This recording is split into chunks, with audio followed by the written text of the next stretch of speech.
Le frère Didier Cronenbergs va maintenant prononcer l'homélie.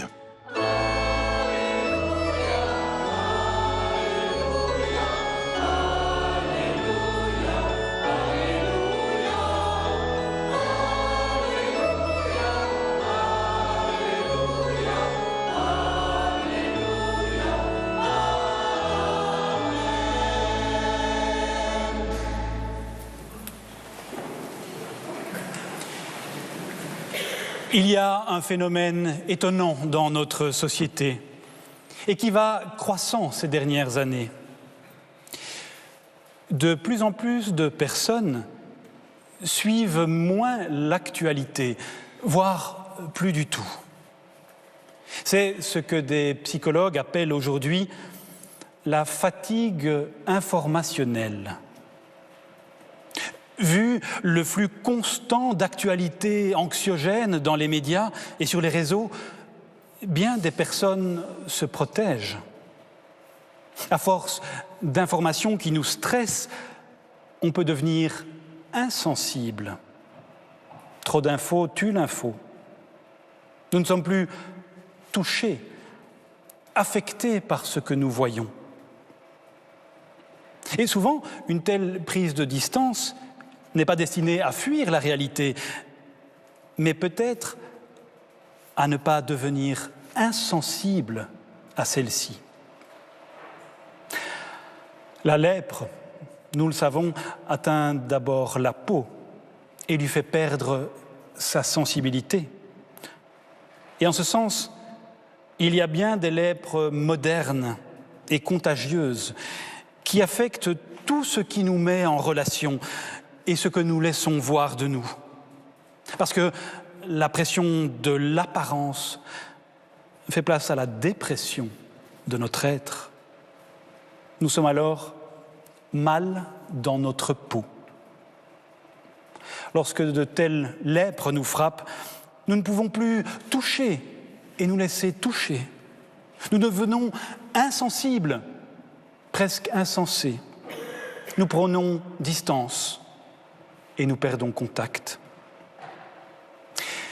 L'évangile de ce jour nous questionne donc sur ce qui nous rend insensibles et nous invite ainsi à retrouver une juste sensibilité, perdue peut-être au fil des années par lassitude, désespoir ou trahison. Que faire alors pour découvrir, redécouvrir une telle empathie, une telle sensibilité ? Que faire pour bien se sentir dans sa peau ? Eh bien, il faut la risquer. Oui, il faut risquer sa peau, comme on risque une relation. Aimer, c'est toujours risquer, mais ne pas aimer l'est plus encore. Et comme le dit poétiquement la théologienne Marion Muller-Collard, souffrir de la lèpre, c'est perdre sa peau, de ne plus pouvoir la risquer au contact des autres. Alors, pour guérir de toutes nos maladies relationnelles, il faut risquer sa peau. Qu'est-ce à dire ? Sinon peut-être oser rétablir une relation avec un proche perdu de vue. Qu'est-ce à dire ? Sinon affirmer une parole prophétique, même si elle peut déplaire. Risquer sa peau, qu'est-ce à dire ? Sinon prendre une décision juste, mais radicale, au risque de susciter de l'opposition. Qu'est-ce à dire ? Sinon finalement oser se rendre impur, comme Jésus. Lui qui, pour prendre soin de l'autre, risque sa peau en faisant ce qui est défendu, transgressif, au point d'être mis à l'écart. Pour nous purifier de nos tiédeurs, il y a un préalable, le silence. Car que dit Jésus aux lépreux ? Ne dis rien à personne. Autrement dit, ne va pas trop vite étaler et publier sur les réseaux tout ce que tu vis. Commence par faire silence. Coupe ton portable. Tu découvriras que ta solitude n'est pas un isolement, Tu verras que ce que tu traverses est peut-être une purification. Le silence n'est pas ce qui nous coupe de la relation, mais précisément ce qui la permet. Car lorsque le silence est absent de notre vie, la médisance n'est jamais loin. Cette dernière est une lèpre contagieuse qui fait que nous parlons trop vite. D'ailleurs, dans la tradition d'interprétation juive de la Bible, le rapprochement est fait entre deux mots, davar, la parole, et dever, la lèpre. Qu'est-ce que médire, sinon mal parler du prochain en le défigurant? Oui, la lèpre est ce qui grignote tout ce qui nous met en relation, la peau comme la parole.